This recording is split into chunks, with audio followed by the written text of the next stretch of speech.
Hey, what's up YouTube? I have here a Sega CD which I won while I was in Arizona. I had to jump on this because this particular auction had the extension hardware which you typically don't find with the Sega CD2s. You can see it came with 3 screws.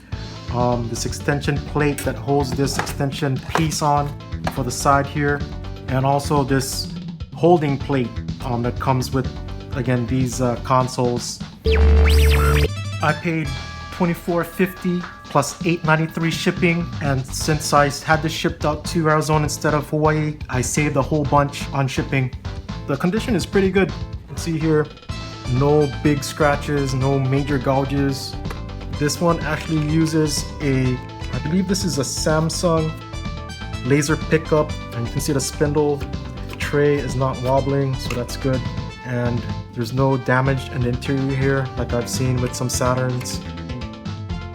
Before we go upstairs to test if this is actually working or not, we'll clean the laser pickup lens with some 99% alcohol just to make sure if the problem wasn't just a dirty laser lens. And again, the seller described this is not working and not reading discs. Okay, here's the Sega CD hooked up to a Japanese Mega Drive. Great things about these Sega CDs is it's fully compatible with an import Mega Drive without no modifications. The Sega CD2 is the same as the Sega CD1, which uses an MK1602 power supply, which has a negative center and a positive sleeve, which you can see here in that diagram. And make sure not to use this power supply, which is an MK2103, which is for the Model 2 Genesis or Mega Drive. And this one has a positive center and a negative sleeve. To use a Model 1 Sega Genesis or Mega Drive, you're gonna need the metal adapter on the bottom, also the extension. Actually, both aren't really necessary, but they are made to hold the Model 1 Genesis or Mega Drive in place. To hook it up, tilt it slightly toward the back extension cord, push in just a bit, and it should lay flat all the way in.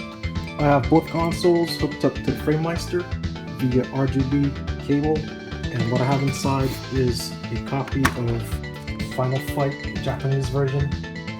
The great thing about Sega CDs are they will play backups without modification, although you will need to region patch your game, which is a little bit tricky.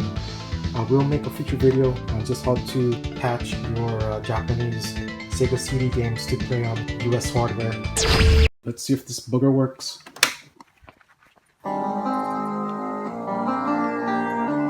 Just checking the disc. And it looks like it's actually reading the disc, which is nice. And unsurprisingly, the console looks like it does work. You can see here, the game does boot.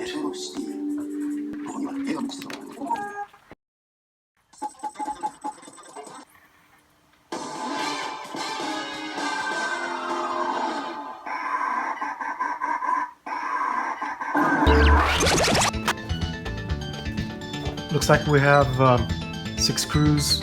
1, 2, 3, 4, 5, 6.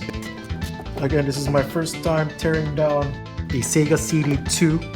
I have torn down a Sega CD1, which is challenging to say the least. I am going at this blind. I have not read or checked primers how to actually tear this down. Sometimes it's more exciting that way. With the cover off, we can see the CD drive unit looks similar to a Sega Saturn CD drive unit, and also the lid switch looks exactly like the Saturn version.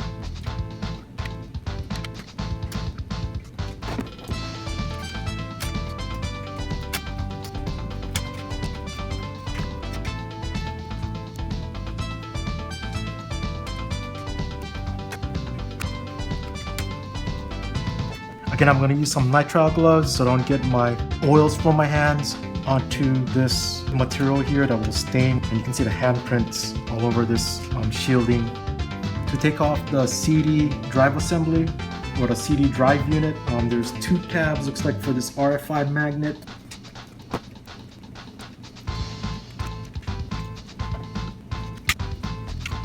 I used to work for a company that rhymes with beers doing this type of work, so I'm pretty used to situations where I'm working on things I haven't worked on before and tearing them down or fixing something on it.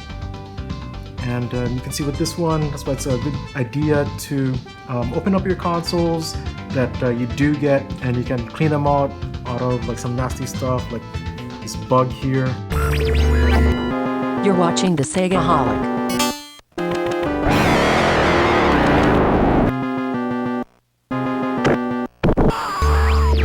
Okay, here it is cleaned off. Some interesting things here is the one-piece integrated CD drive unit stands, and here's the two tabs for the RFI magnet. The main board was relatively clean, very clean in fact, and it was very well taken care of. Identifying marks would be just this here, which is a BE2200 Golf 02 Charlie 02, and there's a serial number on it also, which is a 220118836. Okay, here's the cleaned off CD drive unit. This one has a serial number Alpha 3101548 and 0772000713. This one actually uses a Sony Kilo Sierra 210 Alpha CD laser pickup.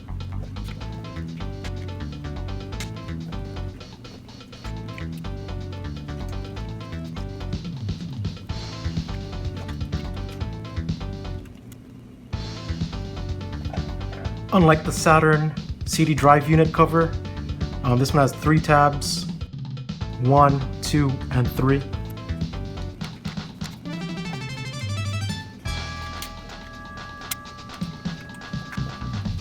And you can see here I'm reverse screwing first and then screwing down. These screws should go in fairly easily. If it's not, again, you're probably threading out the plastic.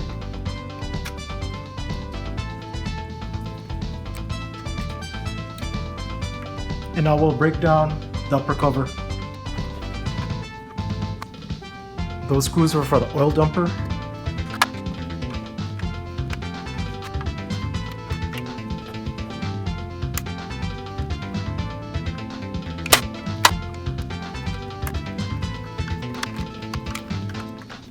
Check this out, there's 2 pieces here with adhesive on the backside that holds the lid in.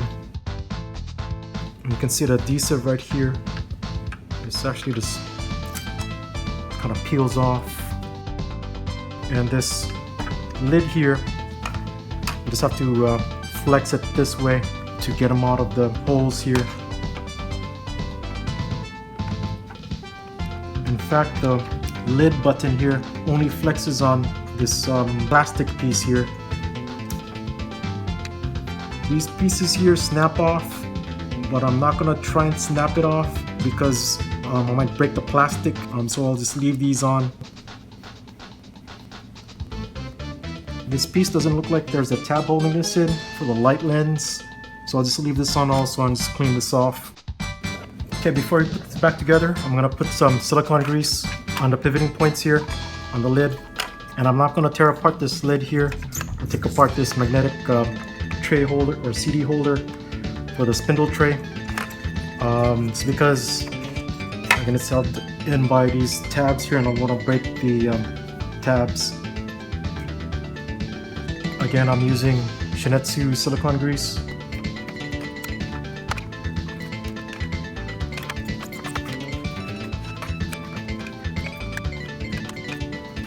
You can see here I just put the 2 tabs back on. It's a good idea just to peel the tabs off when taking out the lid. There will be a lot of friction on the door lid spring, so this rubs along the plastic here, so I'll use silicone grease.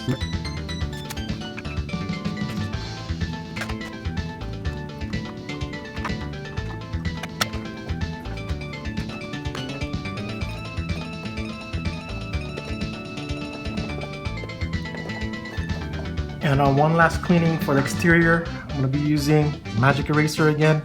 A little bit wet.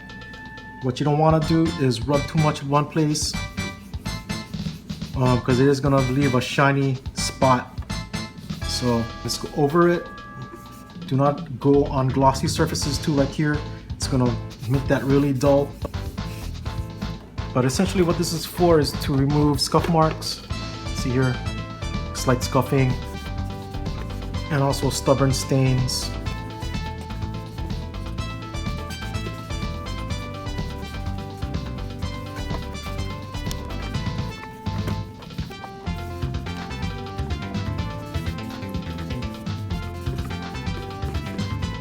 And lastly, we're going to finish the cleaning with some isopropyl alcohol. Again, if you've seen my other videos, isopropyl alcohol is safe on plastics. I would avoid though wiping the labels.